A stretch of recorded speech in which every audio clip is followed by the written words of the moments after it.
I'm delighted to be moderating this panel that will shift the focus a little bit away from the geopolitics. As we know, the geopolitics of the region dominate the headlines.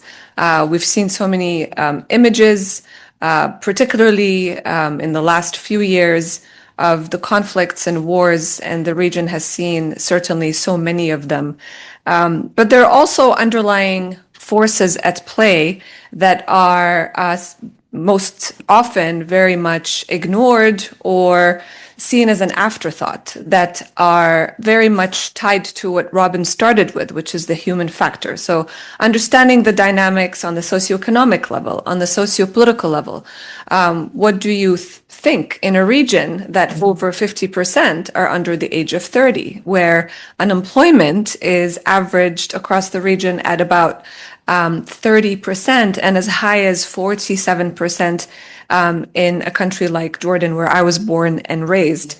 And I'm delighted to be sharing this panel with my colleagues and friends that have been working on a lot of these issues for many, many years and sharing their expertise. So directly to my left is Holly Dagres, who is currently at the Washington Institute for Near East Affairs. And I want to mention that she's also founder and editor-in-chief of the Iranist, which is an amazing newsletter. You should definitely walk up to her after to sign up if you want to understand anything about Iran.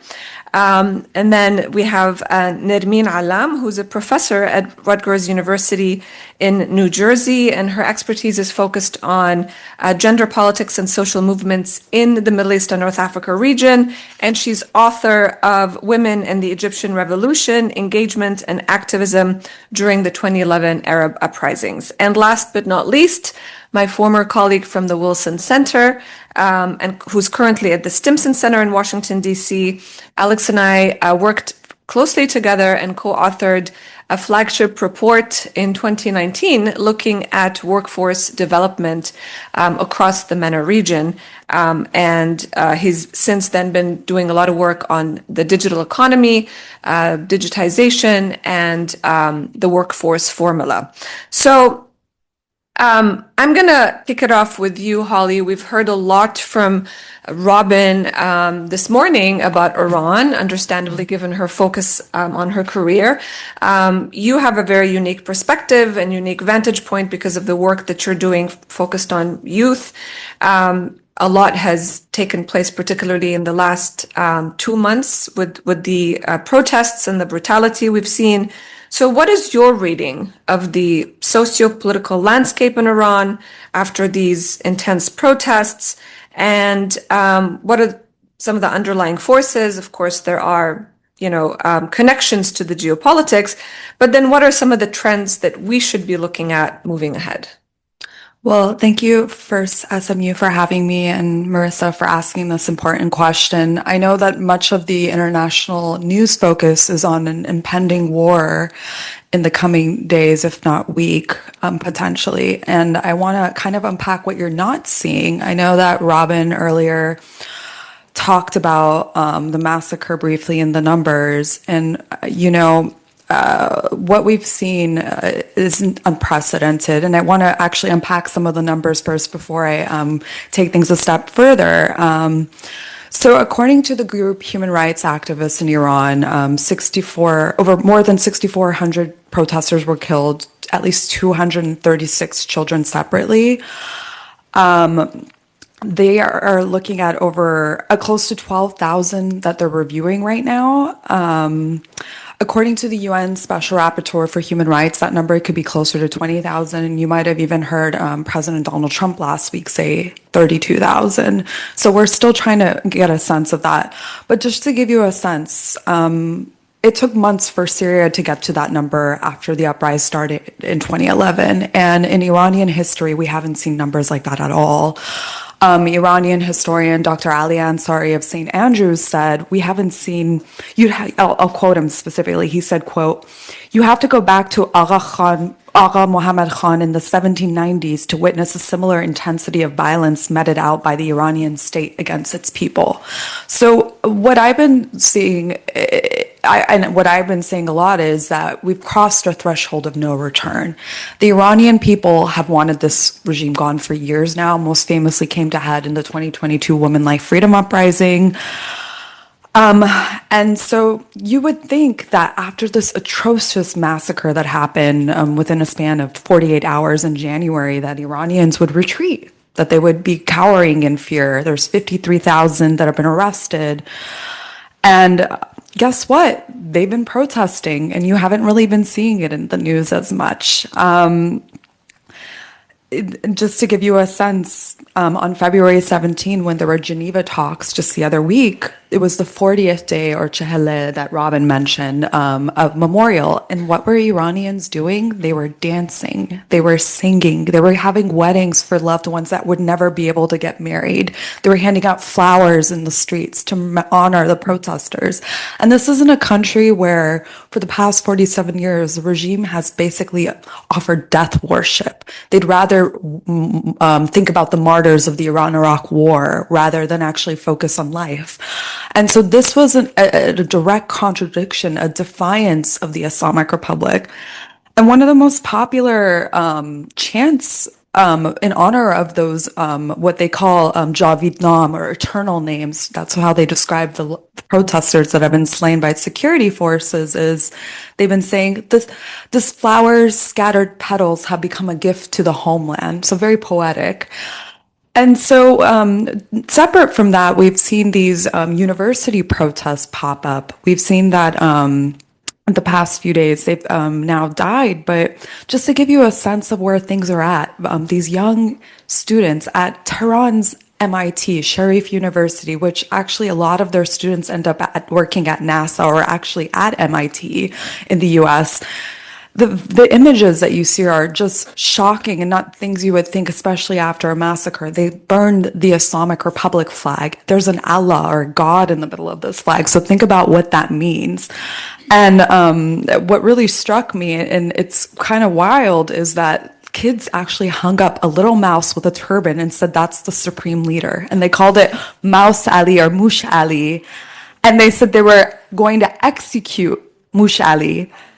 And these videos are online, they're viral. And just think what that means. And the Basij, which are the people's militia at the university, were scrambling to save Mushali. And so I wish I had the video and the pictures to show you, but they've also memed it. But just to give you, like, this is where people are at in Iran, that after this massacre, and in this possibility that the sword of Damocles, a possible war hanging over their heads, they're not chanting about the United States or Israel. They're chanting about Khamenei. They're chanting about the Islamic Republic.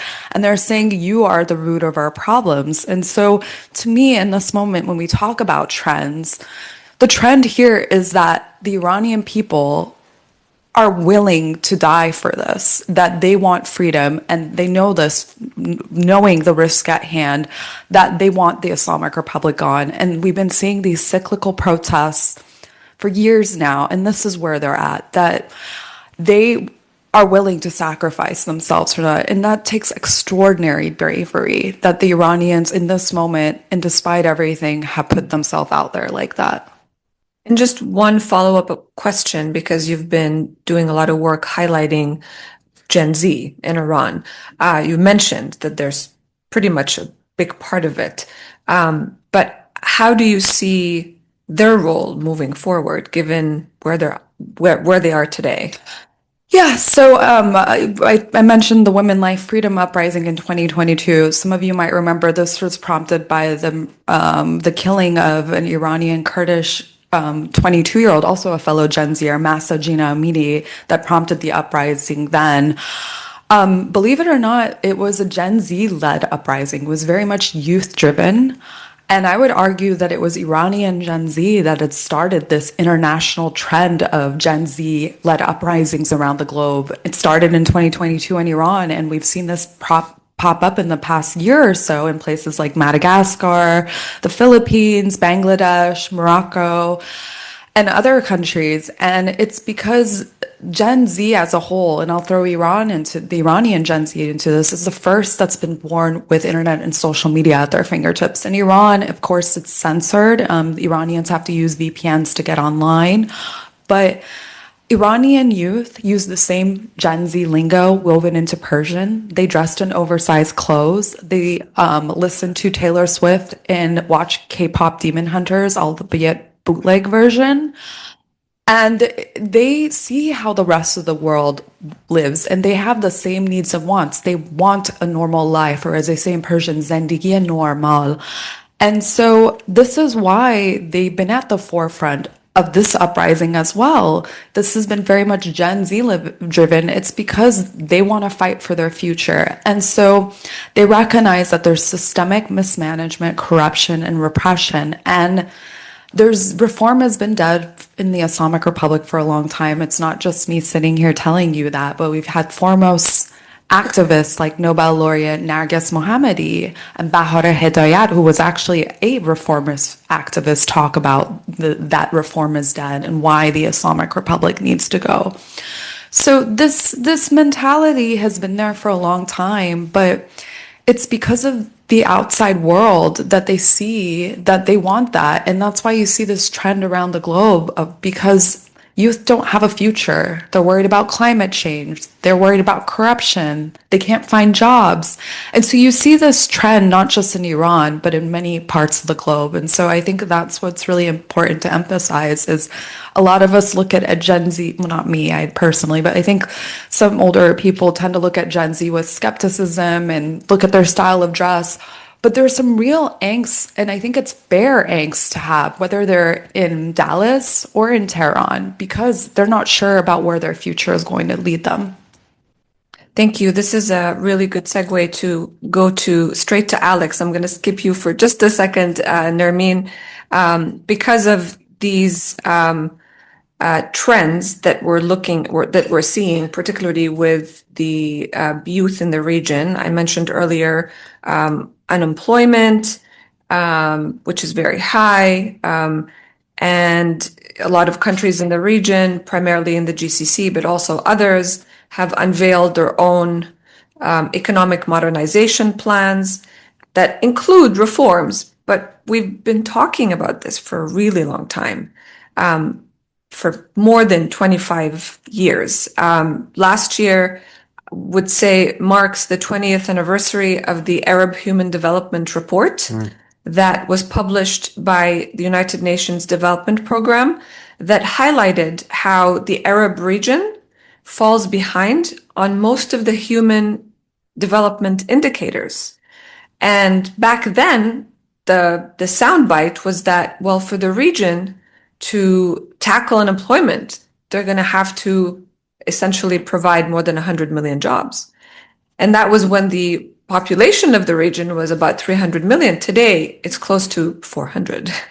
So where are youth on all of these issues, and how can you assess that socioeconomic landscape across the MENA region, which is very diverse, of course? Alex. Yeah, thank you, Merissa. And thank you for giving me the opportunity to speak here today. I'm going to do my best to complement what Holly said and what Merissa characterized by throwing a lot of numbers at you. So try to keep up, but I'll try to keep it light. But I'll focus on employment for now. And you mentioned the Arab Development Report. It's high time that we revisit that report and that style of comprehensive review of where the region stands economically. And there has been reforms, and that's really part of the sad story of what I have to bring to you today. But really, I see a lot of reforms, and I focus primarily on Arab countries, on doing a lot of dancing around monetary policy and fiscal policy in order to keep budgets in balance and in order to keep inflation under control. This is, a huge concern for most governments, but it still has not. And I just reviewed a bunch of numbers in preparation for today. It really hasn't put a dent into the employment problem, because the employment problem doesn't rest in fiscal policy. It has to do with a lot of other issues related to education and access to credit. And just to give you the illustration, the most recent numbers I was able to find for unemployment on the regional average is 7.8%. By the way, people in the US freak out if it gets anywhere close to 4%. Then that's an election issue, and you're going to have a new Congress if that happens. Egypt is 6.8, Tunisia is 15.1, and Jordan is 16.5. Now, what we focused on when we looked at this issue several years ago was the unique and astonishing problem of graduate unemployment. So people specifically who graduate with tertiary education from universities and colleges with degrees, the unemployment rate in Tunisia is 28%, and in Jordan is also 28%. Then this is huge because it's actually easier to get a job if you don't have a degree, or at least you're more willing to go out and find one. There's a lot of also unemployment's tricky because there's a lot of underreporting in employment figures because people work largely informally. They work for cash, in their neighborhoods for their friends. They do odd jobs. They do whatever they have to do to survive. This doesn't get picked up in employment statistics. So there's a lot of work going on that is outside the business ecosystem. It's outside the tax system. And this is also a revenue issue for countries involved. And to continue building off of that, I kind of laid out some points I think are important to consider here. A big problem for Arab countries has been the problem of fiscal management. And a large part of that has to do with imports of certain commodities, especially fuel. So you have electric grids that are dependent on fossil fuels. And you hear this from, if you talk to a minister of finance in these countries, one of the first issues they say is, if the oil price goes up, then my budget goes out the window. And if the oil price goes down, then I have some space to work. But this is not very conducive to reform or long-term thinking.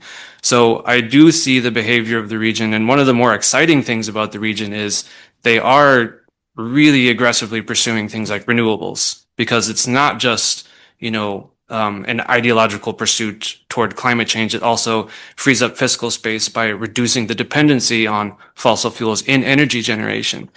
And the reason I highlight the issue of fuel, and I'm connecting a couple random sectors here, it might seem, is because if you don't have that space, that fiscal space, you don't have room to reform. Then it goes back to what I said earlier. You're just dancing around the issue. You're working on monetary policies. You're cutting subsidies here and there so that you keep inflation under control, which keeps you in the good graces of the multilateral institutions like the IMF. It keeps your lines of credit access open if you're able to do that. But you still don't have very much money to spend on that long-term investment into universities, investment into new sectors. So that's one reason why the energy issue is so key. The other half of that I'll highlight here for now, and maybe I'll stop there because there's more I can talk to about, especially advances in technology and AI, but maybe we'll come back to that later, is particularly the exposure of private capital to government debt. Now that means that the government basically borrows all the money from the private banks. This is to a much higher degree than the OECD. Actually, I have a statistic right now that illustrates that domestic credit to the private sector in OECD countries, meaning the amount of money in private banks given to the private sector in OECD, the wealthiest countries is in the Middle East is 1/3 of the OECD. So let me recapitulate that because I kind of bungled the delivery there. But the Middle East only has 1/3 of the capital to lend to private sector, as does the wealthiest countries. And that's because the government has always been, there's a long period of socialist decision making in the Middle East, and that has created a character of really state-driven development. And when you look at GDP growth and you look at economic development in the country, in all these countries involved, it's really the state that spends the most and then builds the biggest infrastructure, and then that gets picked up in growth figures, and then we look at that as positive growth. But then this issue of employment still stays the same, and that's kind of how I really wrestled with this issue a lot. You see growth, you see development, you see big, huge infrastructure projects, but why do people stay unemployed? It's partly because of that problem, because all the private capital gets kind of soaked up. And also people generally don't deposit in banks, and there's a lot of distrust towards the banking system. So those are some of the issues that I see as really structurally locking in unemployment. And then it goes back to what Holly's talking about, that, the youth are obviously dissatisfied. A lack of access to jobs is an obvious source of this dissatisfaction, and corrupt government decision making is also part of the cause. one thing that we've seen across the region, and that includes countries, the Arab countries of the Gulf, is that the government continues to be the largest employer.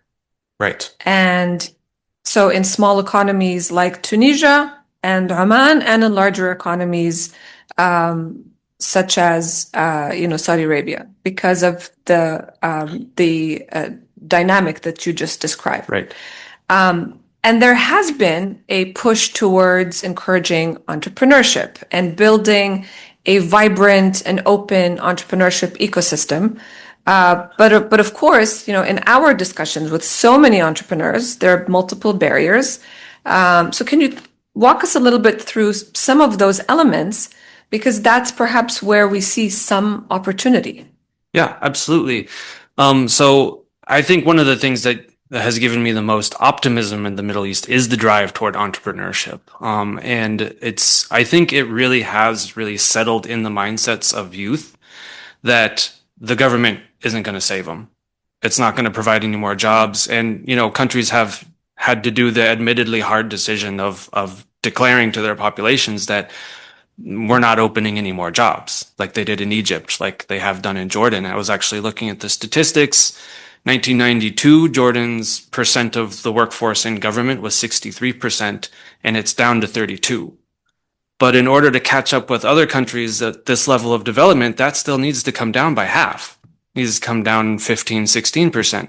So there is still a huge problem. And as we've, learned over and over again, the entrepreneurship discourse is gaining a lot of ground, but there's still that kind of mental dependency, if you will, that like, I'm going to graduate, I'm going to get a government job and you can't really blame them either because the kind of structures are in place to contribute to that mindset. So how are you going to tell a bunch of youth with graduate degrees that you have to go out and start your own businesses, especially when you encounter this problem I just went over, that there is no private credit. There is no money to go around into any of these ventures unless you can borrow from family, which kind of maintains a system of, entrenched elites kind of being the main spenders and the main owners of things like real estate. And that's kind of how the phenomenon perpetuates itself. So I do have a lot of hope that, entrepreneurship is the solution. It's going to be part of the solution. And there's a lot of emphasis on tech entrepreneurship because, this is also one area where youth can develop the skills and then go out into a private market and do something new and interesting. And that's gaining some ground, but they're also hitting a lot of barriers. There's limited integration, economic integration between countries. Like if you're in a country like Tunisia or Jordan, if you have a successful business, you have, a population of 10 million, and you're not going to scale to be a major new corporation unless you have access to the whole region and then can, outbid your competitors. So you see a lot of this, imitation, you see a lot of this like small scale growth in each country, and then it hits a cap and then it just stops. And so that's why companies aren't growing large enough, and they don't have enough the capital to invest in technology to improve their own operations. So then you're kind of back in mired in the same issue.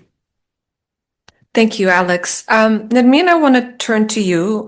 We heard this morning from Robin about the female factor, and as well as from Amy, discussing the role of women, particularly in the Kurdish areas, and from Holly as well with the Women Life Freedom Movement.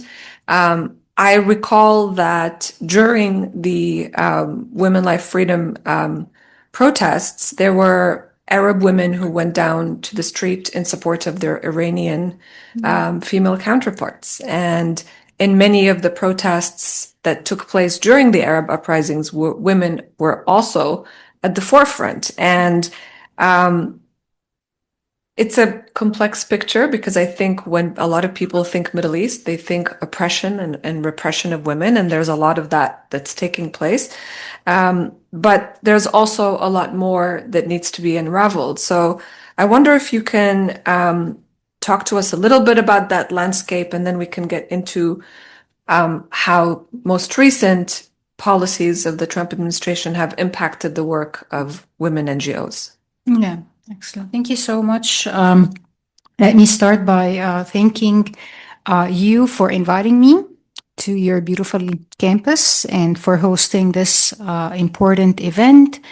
And let me also thank you, Merissa, for this important questions and for my colleagues for their excellent insights.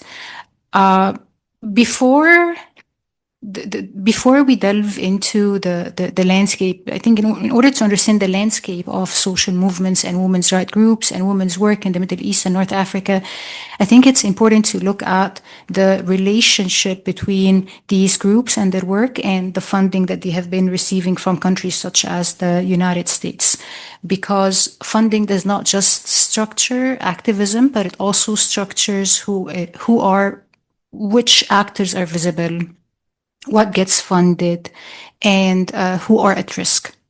So to get a sense of what's unfolding now in the landscape of women's rights and activism, it would help to briefly walk you through the historical relationship between donors and between women's groups and women's rights organizations in the region. And then I will land on the current unfolding patterns. My comments on the historical trajectories are grounded in my work studying and writing on women's movements in the Middle East broadly and in Egypt more specifically, and my reflections on the emerging patterns draw on recent report that I have prepared for the Euro-Mediterranean Foundation of Support to Human Rights Defenders. I was really thinking hard not to tell the abbreviation and to give you the full name. The report was prepared in consultation with women groups and feminist organizations in Egypt. So what I'm sharing with you is both analysis, but also quote field intelligence as strategies are being recalibrated. So historically, donors' engagement has shaped three core aspects of feminist landscape and organizing in the region. First, it has shaped which actors get funded. So donors often fund organizations. They don't fund movements. They prefer to fund entities with registrations, with offices, with accountants. Funders do not prefer to fund groups with @Gmail email. They prefer to fund those with @org email. But that's tricky because in the highly securitized authoritarian environment of the Middle East, registering, scaling, and professionalizing, it has made it easier. It has made it easier for the regime to map women groups, to target them, and to monitor them.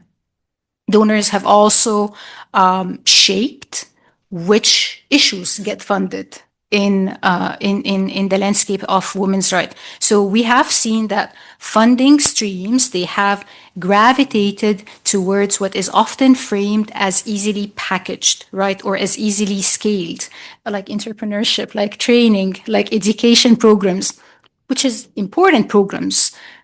But the problem is that urgent but politically contentious topics that are debated on the streets, such as legal advocacy around state violence or certain forms of gender-based violence, they became harder to fund. So donors have often traditionally funded what travels well, but not where it hurts the most. And finally, donors' engagement has also shaped who carries the risk of activism. So the more formalized actors have traditionally secured the resources. Meanwhile, The grassroots groups in the region, they are often the ones who are, setting the agendas. They are the one mobilizing publics. They are the one reaching communities. They have carried the risk. They have carried the political risk while remaining under funded. And as you get to think about it, this raises a basic question for donors and funders. Like, have they been funding stability, as in like the autocratic status quo stability, or have they been funding change? So that's the landscape before we even get into the current moment of contraction. Would you like me to comment on the current moment of contraction? But basically, what I was going to follow up with, as all of you may have read and heard, the Trump administration essentially shuttered the United States Agency for International Development.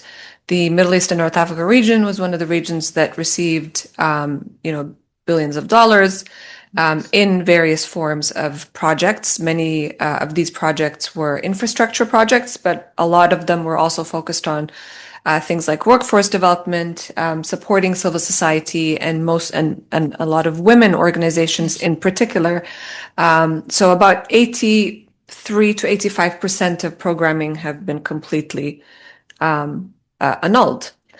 So my question to you, Nermin, is how do you now assess this landscape that you just described so well?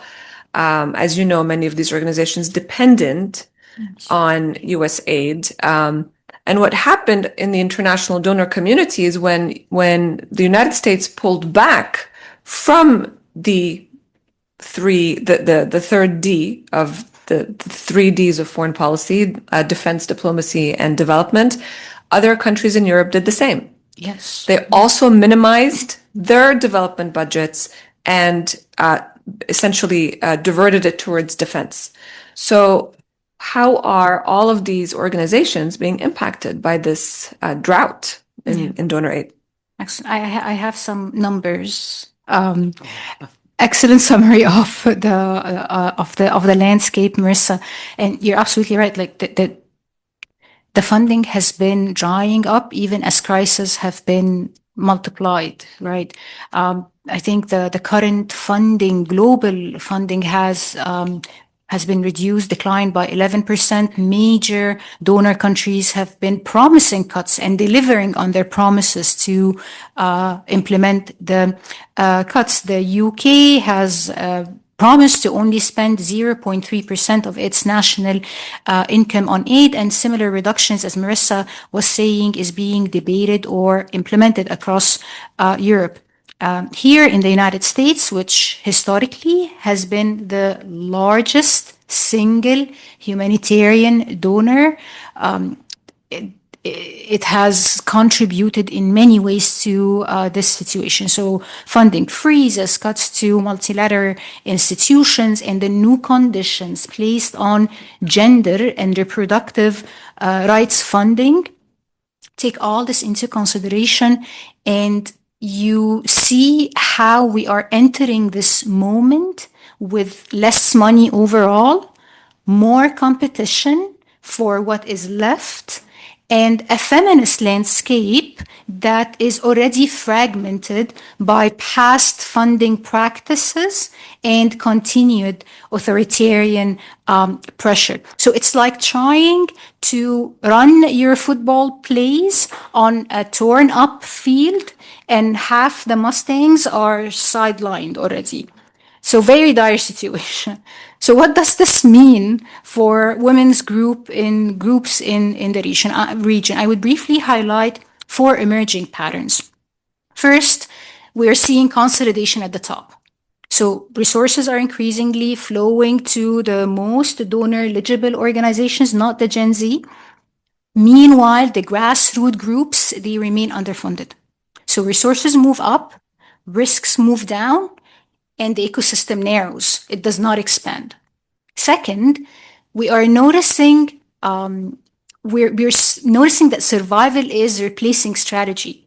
So organizations are shifting from the long-term movement building to short-term survival. Organizations shifts from long-term movement building to short-term survivals by keeping their staff lean, right? By engaging in project-based programming. They are providing avoiding politically sensitive topics. Relatedly, we're also noticing a quiet reconfiguration of activism when it comes to groups and organizations. Groups are moving towards lower visibility activism, experimenting with mixed funding models, such as providing services. And finally, we are noticing a serious talent drain, the repression, plus the financial precarity. It's pushing experienced feminists out of the sector and honestly out of the region. We joke, not really joke, that civil society organizations, that they are becoming like a training camp. People train, excel, but then they get drafted to another by another league. So to sum it up, we are seeing a feminist landscape in the region, in the Middle East and North Africa, that is becoming more fragile and more cautious, even as the moment is asking and is calling for bold organizing.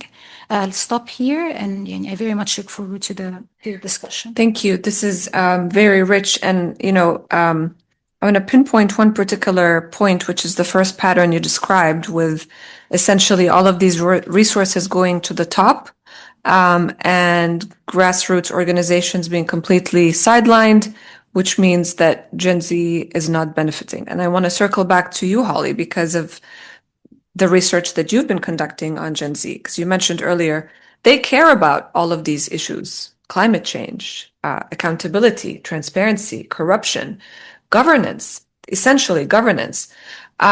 So how do we navigate this moving forward when there is such a widening gap? And it's not just in Iran, it's global. But how do they see the solution? We know where they stand on the issues. I wonder if in some of the activism, you also see ideas emerging as to how this generation can be part of the solution or the change.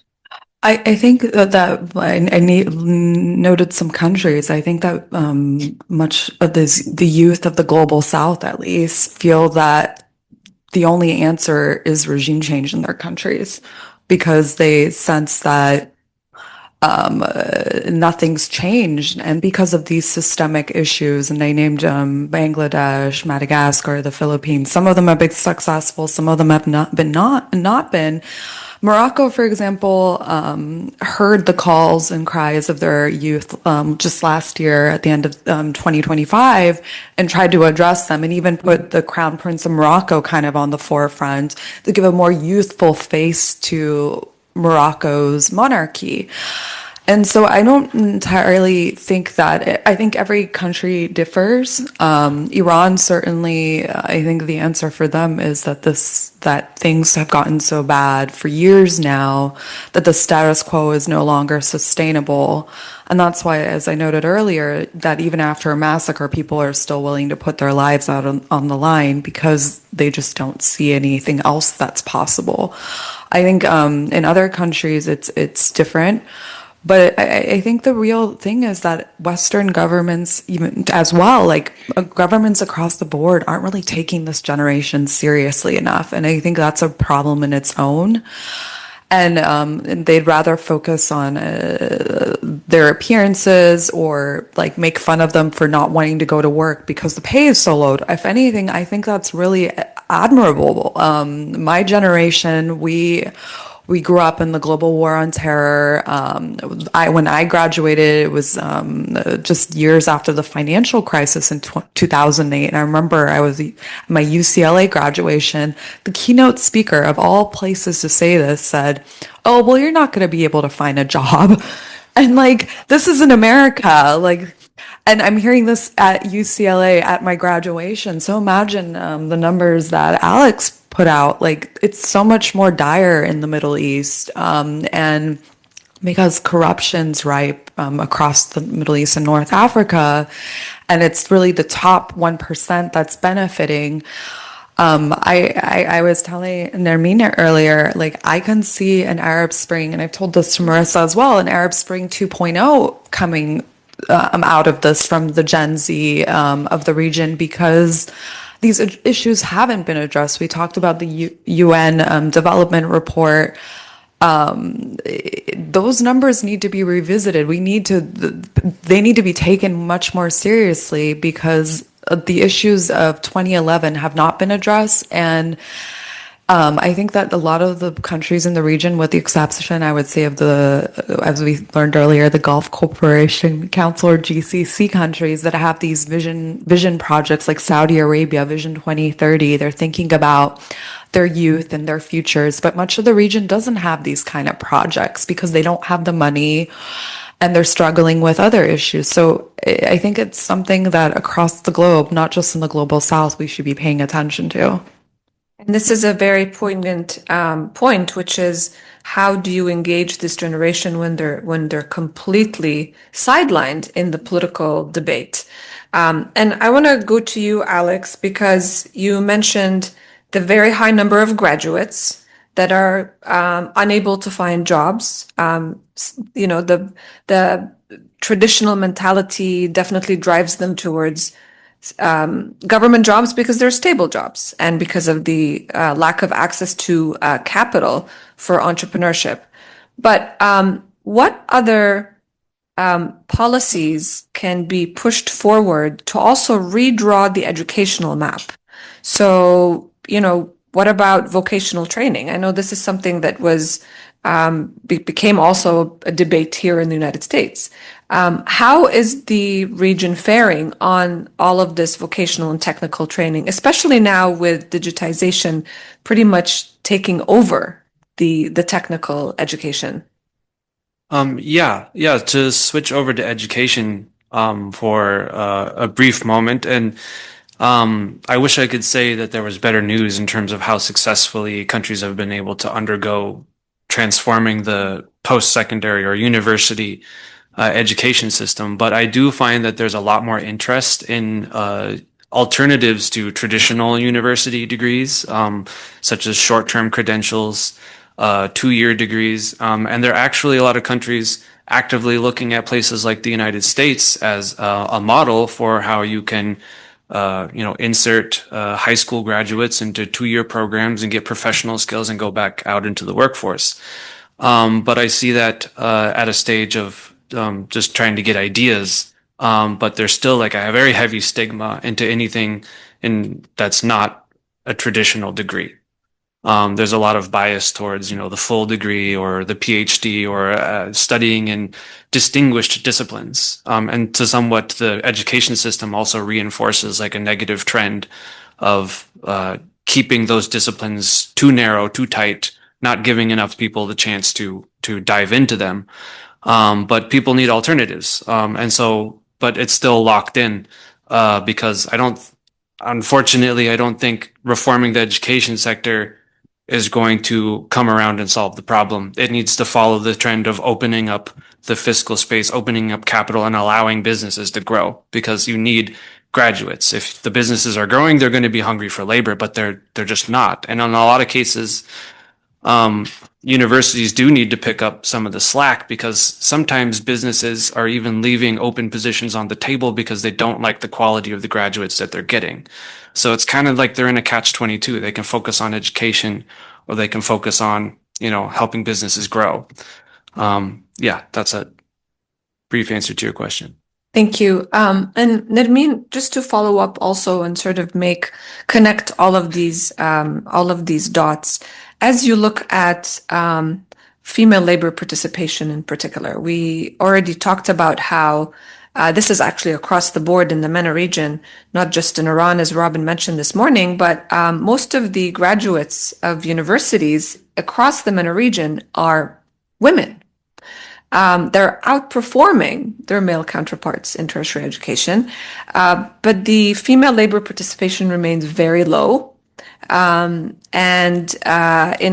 where I was born and raised in Jordan, Jordan has the highest, it has the lowest female labor participation rate in the world for a country that's not at war, which is a World Bank data point. Very, very disconcerting.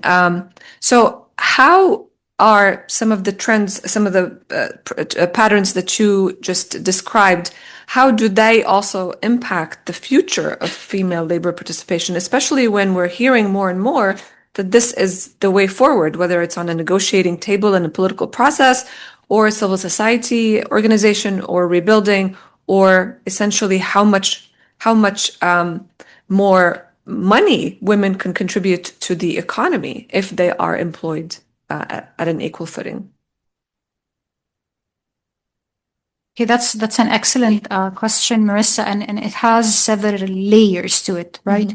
So when we talk about women labor participation in the Middle East and North Africa, it's important to distinguish between women's labor participation in the formal sector and the informal sector. Because you will find that women are not represented in the formal sector because there isn't a lot of policies and legal framework that would guarantee and encourage their participation in a way that they can manage the work, but also can manage the double shift, which is the care work and the responsibilities that they have at home. But then when you look at the informal sector of labor, women's participation in the informal, women are overly represented in the informal sector. What do we mean by women's participation in the informal labor sector? We are meaning working under the table, not having pension, being underpaid, and domestic labor. So working at homes, overrepresented in these jobs where they are not protected and there is no mechanism for them to be protected. Does that align with the percentage of female graduates? No, women have been making great jumps when it comes to education, and that's across the Middle East. That's not just a Gulf story. It is across the Middle East where women's education, the representation in education has been going up, but that does not translate into participating in the labor market. There has been reforms, especially in the Gulf and especially in visions like 2030. But there's an interesting question to ask there. Are these reforms being actually implemented on the ground? So one of the things that I'm looking at in one of my project on Saudi Arabia is all these reforms and policies. Do they have a budget line, for example?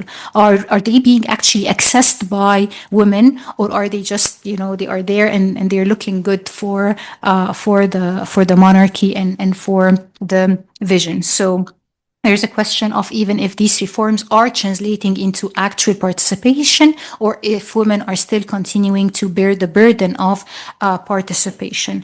And finally, Merissa, your point on, okay, how, like, this donor intervention, did it make it better for women? It's a complex and a complicated story. Because donors love to fund these programs, the economic participation, going to small villages and, empowering women. But then what you see when you measure the outcomes is that sometimes these projects, they ignore or they overlooked or they are not much informed about the social dynamics there. That going in and giving women some money, that does not translate into participation or even giving her credit. Like now the Egyptian government is crazy over giving women loans and credits, and they're calling this economic empowerment, right? But what ends up happening is that now you're finding a lot of women being imprisoned because of, they are defaulting on the loans, because the partner takes the money, or they pressure her because you are going to qualify for the loan. So you are going to go get the loan, and then they are going to benefit from the loan. So some of this, I think, is just misinformed and again, not having deeper conversations with the organizations that are working on the ground and that can pinpoint that will look good on the paper. But in reality, it might generate another problem for women rather than actually solving the issue. Yeah. Thank you. Before I turn it to our audience, I want to ask you all one last question, because the title of the panel was very much focused on not only the challenges, but also the opportunities. I I think there's always a silver lining to highlight, particularly when we're seeing all of these trends. I certainly see it with the creativity of youth and some of the great stories that sometimes are completely missed from the region. So, Alex, I'm going to start with you and then come this way. So, because you did mention the hope earlier, so I'm going to ask you again to maybe reframe your answer around where you see the hope, particularly when it comes to workforce development and the youth. Yeah, I'll start with something, a little bit more from my personal experience just recently, because it's at the top of my mind. Last year, around September, I went to Damascus for the first time, for a conference on reforming higher education. And every topic was covered in terms of how do we reestablish basic research, how do we rebuild programs, and this is a country that hasn't had any intervention or change in higher education in 14 years since the revolution began. And it's rife with problems, professors that abuse students and are kept in place, and everything's politically connected. Deans are appointed directly by the Ministry of Education. So there was a lot of encouraging discussion on how do we decentralize, like empower universities. And the thing that I just found the most fascinating was they deployed an army of youth volunteers who took no money, took no credit, and they helped us with everything. They were very helpful, very encouraging, for foreigners like me, helped me, get around the city. And just the amount of effort and passion that they put into the work, and just being able to see a future for their country for the first time in over a decade was really inspiring. But I don't want to end the point just on that youth are inspiring. I mean, they are and they should be. But that's to say, I believe that they can carry this project forward if given the chance. But to make it a little bit more concrete, I think there are positive trends, positive infrastructure proposals that can go forward. And if they do, they could be potential game changers. For example, electric grid integration in the Middle East would help a lot of countries out. Like I said before, free up that fiscal space, become a little bit less dependent on, each individual country importing the oil or gas they need to generate power. Just these past couple weeks, the UAE announced it was going to finance building a new fiber optic cable through Iraq. And then to respond to that, Saudi Arabia announced days afterwards it's going to build one in Syria. And because they like doing that all the time. And so that could end up, being a benefit for a lot of people. And so you see capital being mobilized for certain things. You see a youth population very hungry for opportunities, willing to just hit the ground and figure it out. They know what they're up against, and we should trust them. Thank you. Nermin, over to you. This is always like the tough question. Like I am an optimistic person by nature. I don't know what I'm doing in politics if I'm an optimistic person. But I'm going to agree with my colleague, Alex and Holly as well, that it's the youth, that there is a lot of potential. There is a lot of energy. I think that there is less disappointing encounters with politics that sometimes make them able to carry forward. So the youth and street politics are still the hope. But also I just, I turned 40, so I need to be more wise. And I know that if street politics are not integrated into formal politics, the effects and the outcomes are disappointing. And it becomes a futile exercise sometimes. Again, that's like the experience of the Arab Spring. So Gen Z has amazing power, has amazing ideas, but what we are noticing on the ground is that even civil society organizations, they jump on one project with Gen Z and then they drop them on the sideline and, they continue with what they're doing. And without an actual and a meaningful collaboration and integration of the youth, then it will be really hard to locate hope. As I say, this is two tough acts to follow. I guess just to follow up on Nermin's last point, I think the governments in the region need to pay attention to their youth, to Gen Z, and engage them more instead of just dropping them off halfway as they're working together. And maybe part of it is having youth ambassadors in government and having town halls and, heeding some of their concerns and understanding it. And because eventually they're the ones that are going to be taking over the country. They're going to be taking hold of their futures. And so that's why I think that just talking about my Arab Spring 2.0 concern, like if they don't, that's what's going to happen. So I think that just paying attention to them more is integral. And we saw a preview of that in Morocco around the healthcare issues and the distribution of funds, where there was so much focus on FIFA infrastructure versus fixing clinics.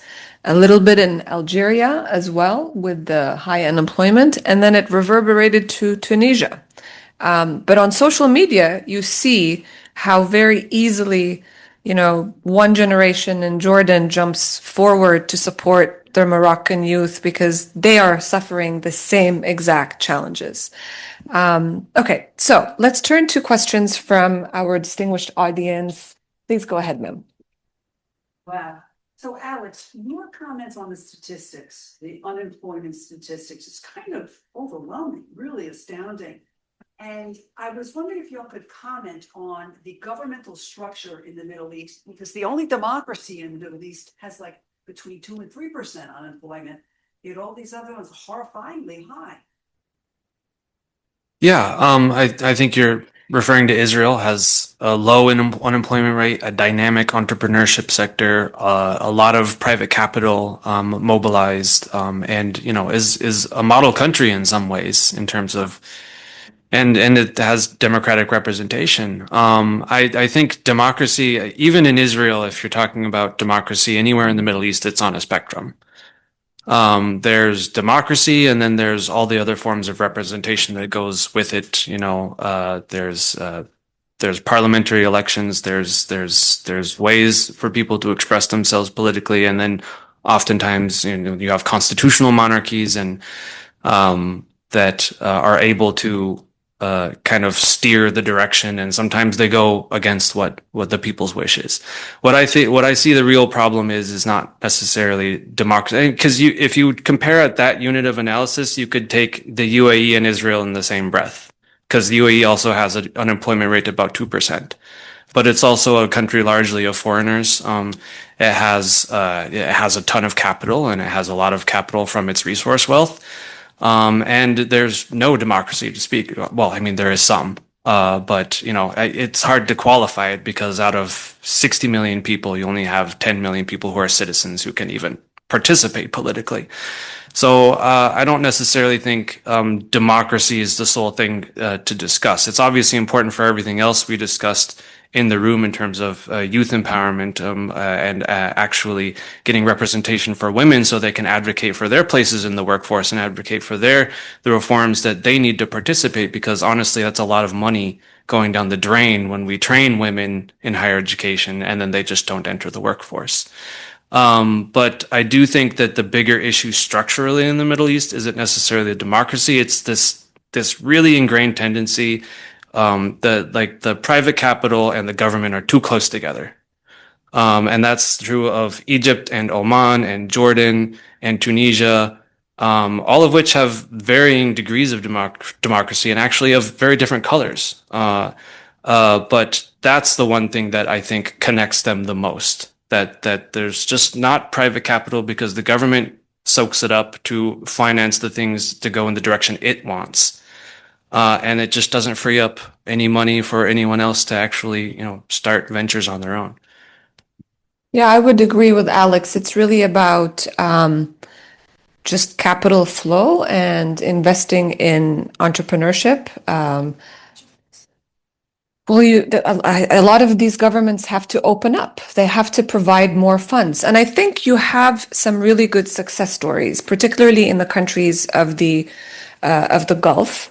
But they have the money, right? They have oil money, but they also have one of the largest sovereign wealth funds in the world, be it like when you look at the rankings, I mean, I think 6 out of the 10 top sovereign wealth funds are all in the Arab states of the Gulf. So that's very significant. But we all know of so many stories where, entrepreneurs from Jordan or Palestine combine forces. They go to the Abu Dhabi Investment Authority and the Abu Dhabi Entrepreneurship Zone, which they've created for young people. They register their companies there. They get about $500,000 to start their businesses or to scale. And then some of them have recently been sold for $100 to $100 million. So we have unicorn stories in the region. But unfortunately, the countries that have the resources are primarily in the Arab Gulf. I think the answer is a lot more of this, but also regional economic integration. The MENA region, due to many geopolitical and issues pertaining to the lingering conflicts, is the least economically integrated region in the world. And so there's a lot to do there, but I think it's less about democracy and definitely more about just investing in all of these different projects. Yes, sir. Please go ahead. Has any one of you three studied Algeria, the largest country in Africa, the largest country in the Arab world, since 2019, when they had the Iraq, when all the youth came out in the street and forced a change in government? Any one of you knows what has happened in the last 6 years? Any one of you? Well, I'm an Iran person, so I'm the wrong person to ask. Yeah, I get to be the person who's in the North Africa program back in DC. So, yes, there was the Iraq in 2019, and that was I remember following it at the time, and it was a very inspiring moment, and the first time in a long time there was any kind of public demonstrations in Algeria, because I often called Algeria the Syria of North Africa, because they had very intense repression of any kind of representation. And at the same time, it was going on in Lebanon. So that was almost Arab Spring 2.0 kind of. And Iraq. And Iraq, yes. They all happened at the same time. And the Iraq they maintained this for the longest time. They mobilized on Fridays and they came out, and they did get Bouteflika deposed. But unfortunately, the allies of that government structure, of that regime, are still in power. So the president now is still of the same generation of the Algerian Civil War generation. So it's more or less still in place. Right now, Algeria is advancing a lot of development in energy. They're making a lot of deals exporting gas to Europe, and they're really relying on that as a way of freeing up or giving themselves more capital for reform. So there was an effort to reach out to youth, but I think they're falling back on old habits. So I think it's more or less the same story until another political shift happens. So first of all, in Algeria, to compare as opposed to most of the countries in the Middle East, the women are running the country. Now may have some people. We got 7 women. We have 7 women that are ministers of the government, are in the government. We have a woman that's actually works for the United Nations, that's handling conflicts in Africa, in some countries in Africa. But the women are doctors, lawyers, pharmacists. Teachers. Half the teachers in Algeria are women, and they work in the government. They are not. There's 5 or 6 or 7 of them that are in top position, but they are at the second and third level of government throughout Algeria. The economy of Algeria, as recently as I guess it was last December, there was a report from the World Internet Bank, the World Bank, saying that Algeria average income for the country is at $5,500 a year, which is above that of China. So in all, I mean, the people that are in the government are all technocrats. There are people that have PhDs, master's degree in their discipline, and they are the ones that are running the country. And the investments, there's an investment there. Foreign countries are bringing money by the ton. I mean, it's an unbelievable thing to watch as opposed to the rest of the Middle East. So if I may just very respectfully push back a little bit, because I think, the data sometimes is misleading because it's not that there aren't women ministers across the region. There are.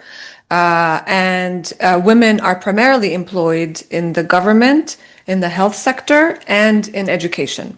But that's one of the challenges, that we're not seeing women and these are called, in like I'm sure Nermin, you can, correct me if I'm wrong. They're called feminine sectors because women are always encouraged to be teachers and nurses, but not, engineers and others. I know that this.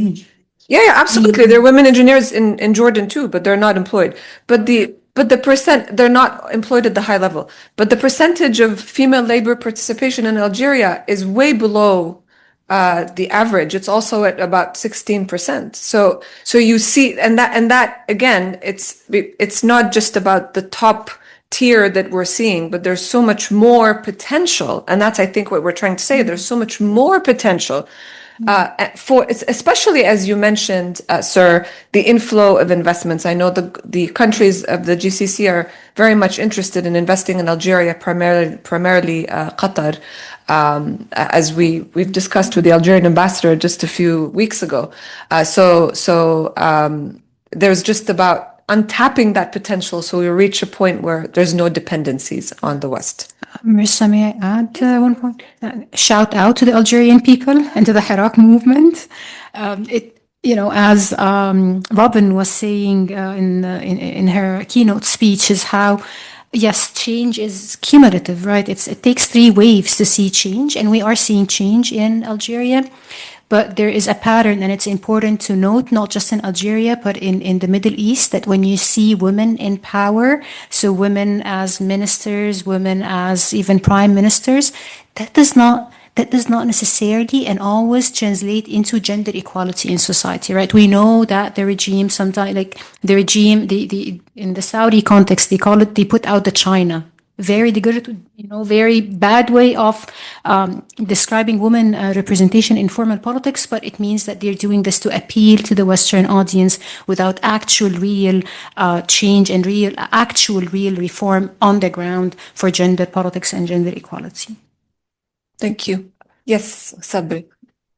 So, very glad you brought up the Arab Human Development Reports. I think they are one of the best resources to understand what is going on, and I try to use them as well. And one of the things, of course, they brought up is if you hold back 50% of your population, that is women, there is 0 chances of your catching up with other countries. This is just a rule. Now, one of the other things that the reports brought out was that Arab world, 22 Arab countries, are translating, the number of books they translate is less than the books that Greece, a country of 10 million, half of Cairo, is translating. So I wanted to ask perhaps Nermin and Alex, what we didn't talk much about culture. How those governments, right? You can't school people, you can't send them, but what about education, right? When you have 22 Arab countries, 400 million people, the amount of cultural connection in a way to the world is less than Greece. What is kind of the future in that? What do we see about, they try to control, of course, people through culture, but what kind of an education are we talking about? Let's send them to school. Will that, how will this change kind of the composition? I'm not sure if my question is kind of clear because I'm not trying to formulate, but not quite well. I'll answer. Thank you for the question, by the way, because I mean, education is one of the most important things to me. I know I highlighted a lot of macroeconomic stuff, but I do think it's fundamental to the change. So I'm going to narrow in on something you referenced, and specifically language.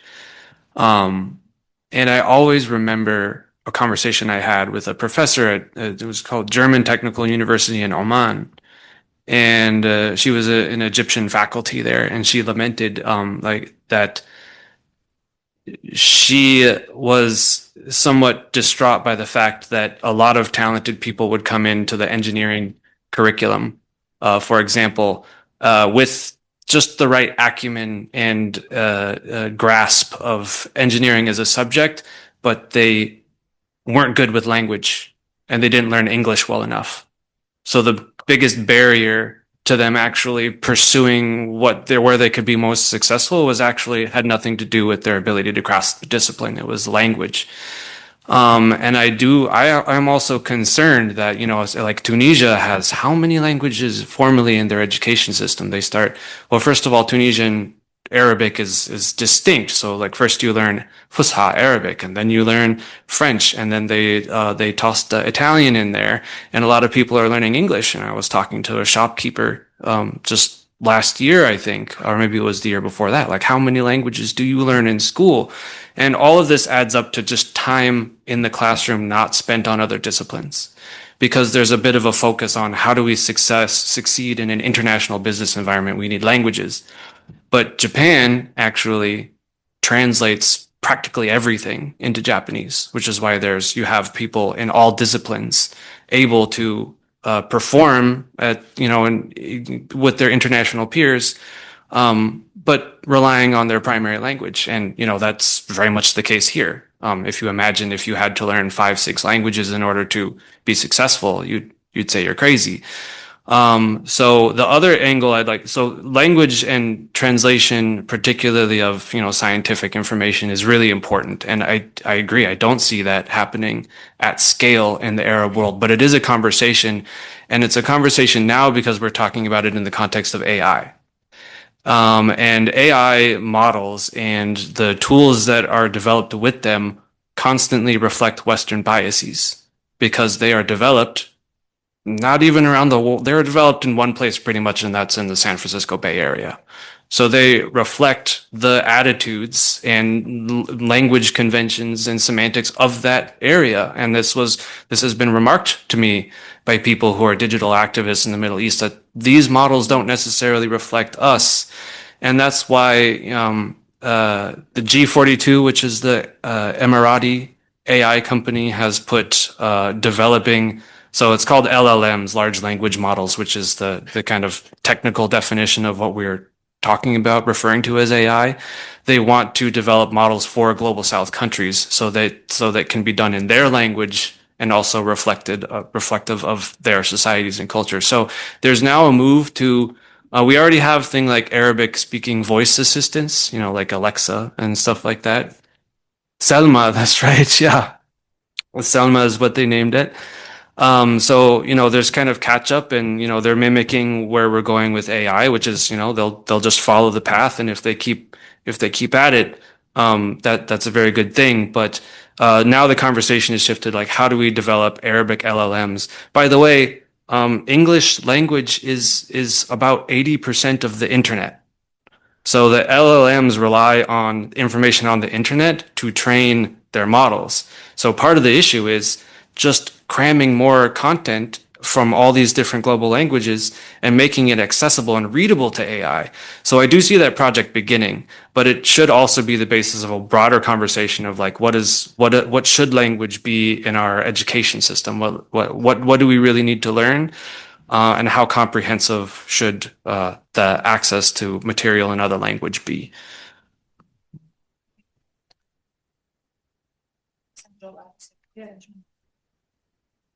Yes, sir. Please go ahead.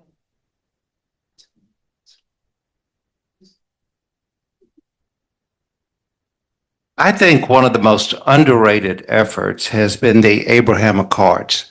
How would you address that? It seemed to have started off with countries like Morocco and the Gulf countries working together to become prosperous and provide jobs. And I used to listen to a lot of the Arabic stations, and they were very bullish on it for the youth because it seemed to offer that. But they said, as far as the Palestinians, you're going to have to wait till Abbas dies. Is that true? Is that, it seems to me Saudi Arabia is trying very hard to work over a way of resurrecting it and having his cake and eat it too. Your thoughts? I think that, first of all, does anyone want to tackle this, or shall I start and then you can? Okay, so yes, thank you. Yeah, the Abraham Accords brought a lot of promise for improved economic relations and people-to-people relations as well, which is very important. I think that when you look at the numbers across since the signing, the country that has led the way in increasing trade with Israel has been the UAE, and it's primarily in the cyber and defense sectors, so like IT and defense. There are some initiatives that also took place that are focused on people to people.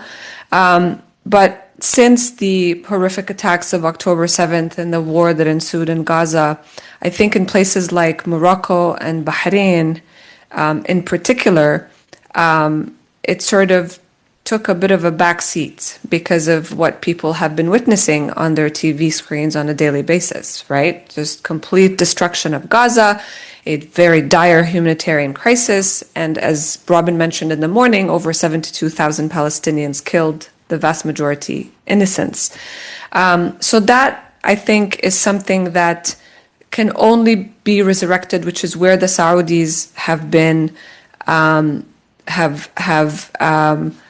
have been leading or resurrecting the Arab Peace Initiative, which King Abdullah of Saudi Arabia in 2002 had led with, which essentially promised complete normalization between the Arab states, the 22 Arab states, and Israel, which is contingent upon the creation of a Palestinian state and the end of the Israeli occupation of Palestinian territories. And I think now there's a new scenario. And so I was just last week in the presence of a Saudi minister.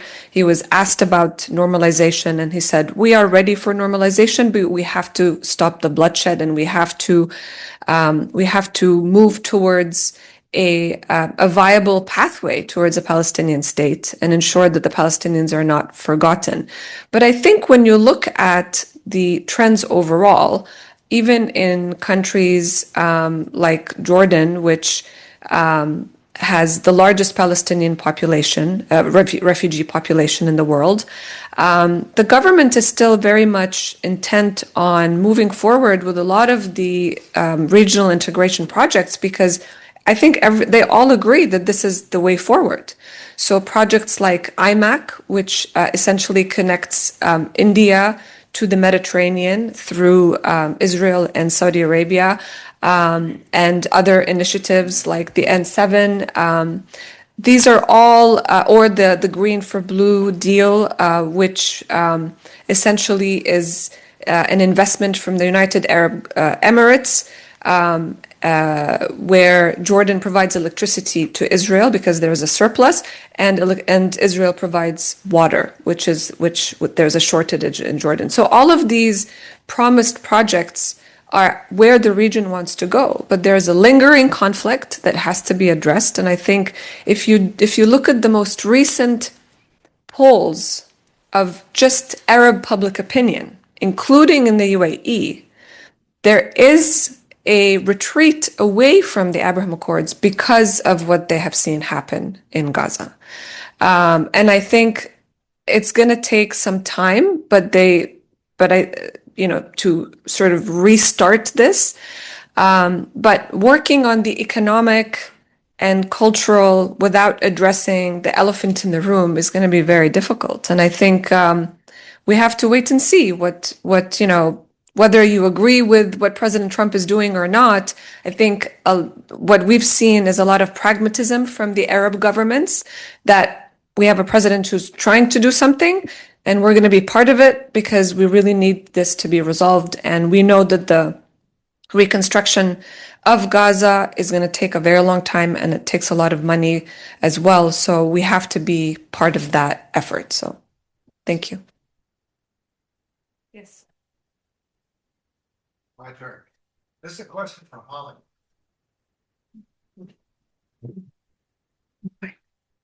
Thank you. So my question is about young people and Iran, so it's specific to Iran. I've been a lifelong observer, student of the Middle East, purely as an amateur. Recently, I was at an event and I heard from a journalist who was German and Persian. You may know who this is. I don't remember his name, but he came to Dallas, gave a long speech. At the end of the speech, as he was leaving, he said, "Oh, by the way," he lives like half the time in Berlin and half the time in Tehran. And he said this just off the cuff. He said, "Everywhere I go now in Iran, even the small towns and cities, I run into young people who are born again Christians, and that there is an underground Christian movement among young people in Iran." And I wonder, what's your gauge on that? Have you seen or heard anything like that? Thank you. Sure. I definitely would say that when you shove religion down people's throat for 4.5 decades, they kind of push back, and that's exactly what you're talking about. Some Iranians have become atheists, Buddhists, Christians. On the Christianity phenomenon, of course, in Islamic law, converting is apostasy. In Iran, it's no different under the Islamic Republic, but there's been these concepts of a house churches. So there's been conversions happening underground, and unfortunately, some of them have had to flee and were because of the persecution. But I think it was a few years back, there were some statistics. I think they said about 500,000 Christian converts in Iran. But this is a population 91 million. It's hard to gauge, but some of them have fled. Actually, unfortunately, because of the situation in the United States, maybe you've read in the news, some of those Christian converts that had come to the United States through Mexico got deported back to Iran in recent months. And so we don't know what the status of these Christian converts were that got sent back to Iran, but it's an actual true phenomenon. It's been really interesting. Even Zoroastrianism, which is an ancient Persian religion, we do have Zoroastrians in Iran, of course, but all these different religions have made a comeback in Iran, and it's become like a counter to the Islamic Republic. So I hope that answers your question. Yeah, go ahead. Can you talk about some of the what doesn't matter? Oh, there you are. Thanks. Can you talk about some of the successful funding for programs that have helped more women in the Middle East get into the workforce? Because I know USAID funding was cut because the Middle East forums testified to Congress in the United States about so many millions of dollars of USAID funding going to terrorists like Hamas in Gaza, and that's why they pulled it. But there had to have been some programs that were successful getting more women into the workforce. Do you want to tackle that? I don't know of, I wouldn't be able to give you specific names of programs that have been successful. I can tell you that the programs that followed a modality where it really aligned with the local priorities on the ground were the ones that were successful in delivering positive changes, but programs who adopted a rigid modality that did not fit the priorities on the ground was not really successful. So one of the programs that comes to my mind is a program on ensuring that women in Egypt get a national ID. And then by getting a national ID, that would help them to enroll in certain government-assisted programs. I think that was funded by the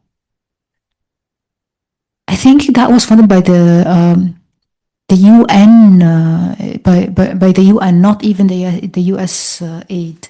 But that was a program that was, again, based on what are the priorities and listening to local partners on the ground. And that proved to be successful, and it proved to be successful in improving not only women's economic participation, but their political participation as well, right? By getting a national ID, they were able to go and register for voting. And that was like one of a model program in which the local partners were consulted and were integrated in the program rather than getting a program from outside and basically enforcing it on them. Can I add Yes, just a please, brief go story ahead. to that? Just something that was on my mind that kind of succinctly brings the aid issue. And it's somewhat indirect to your question because it doesn't directly address female labor force participation. But last year I was briefly in northern Iraq, in the Kurdistan region.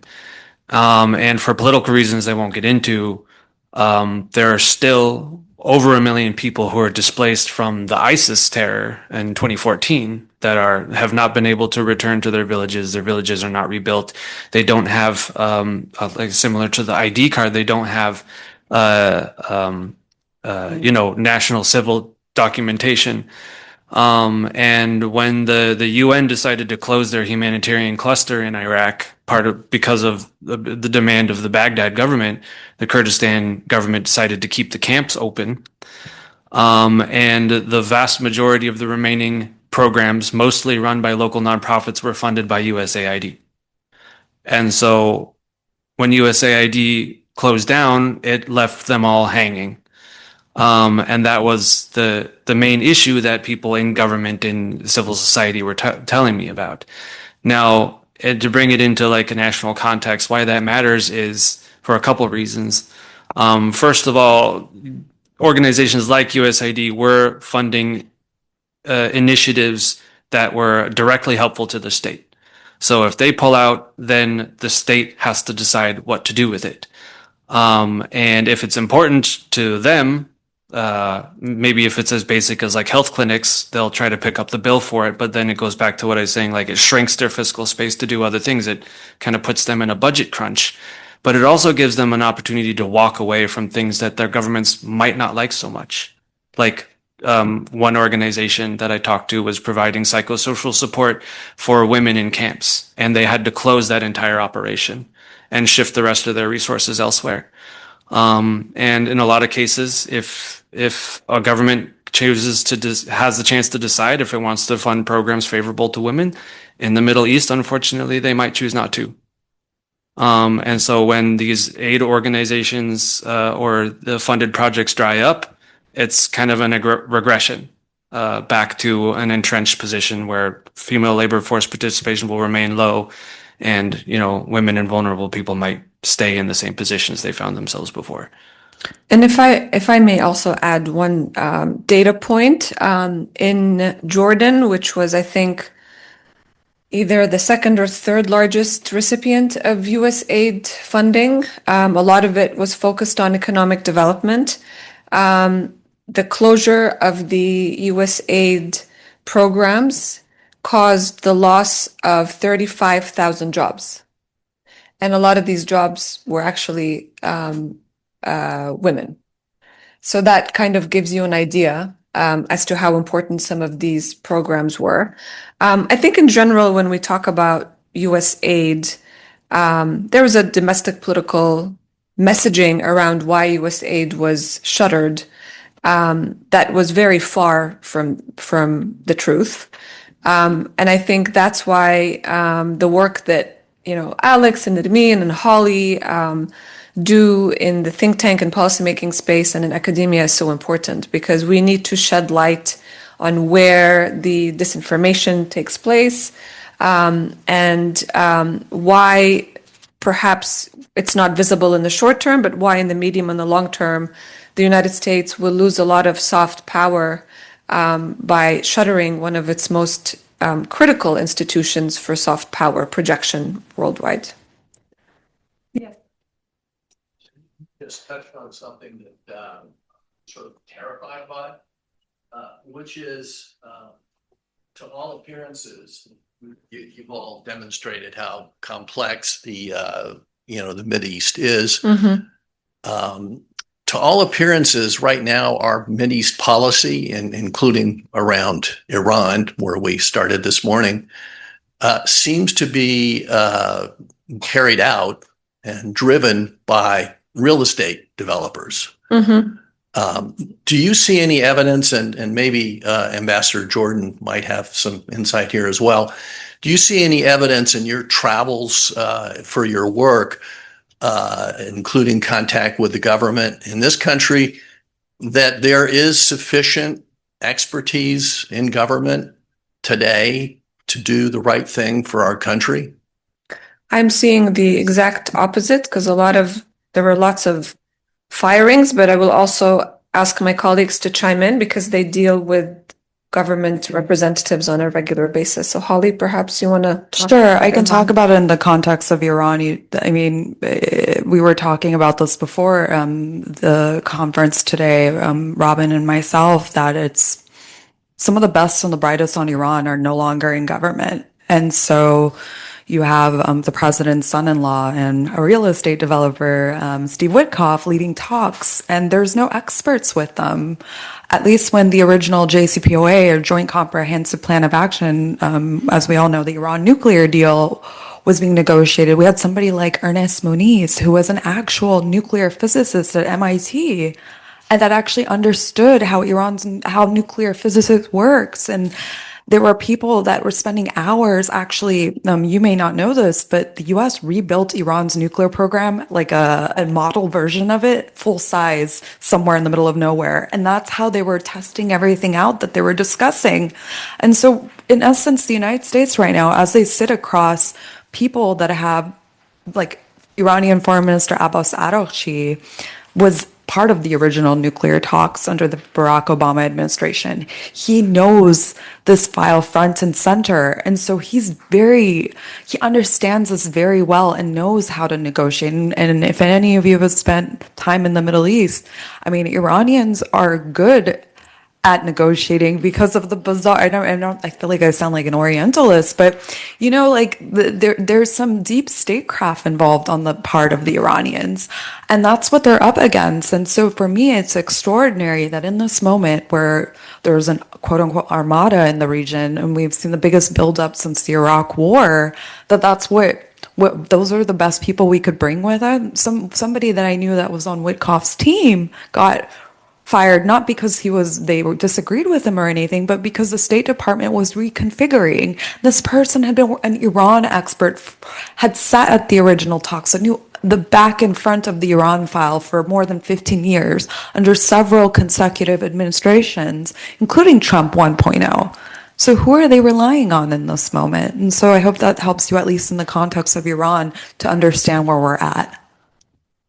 Yeah. And I think do you want to add anything, Nermin? I can comment on the academic landscape where some of the collaborations with policy was happening.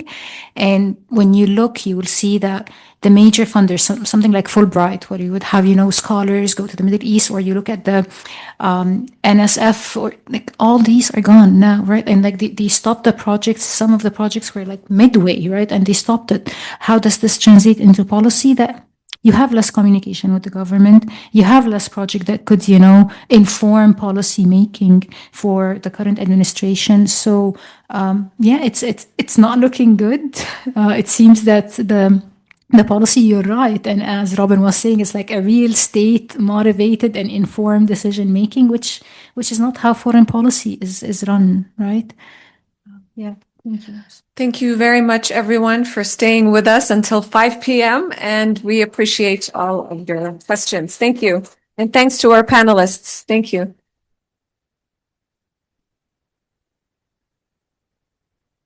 I'd like to thank everyone as well for coming out today, and we look forward to seeing you at more of our events, Middle East and otherwise. Drive safely. Thank you.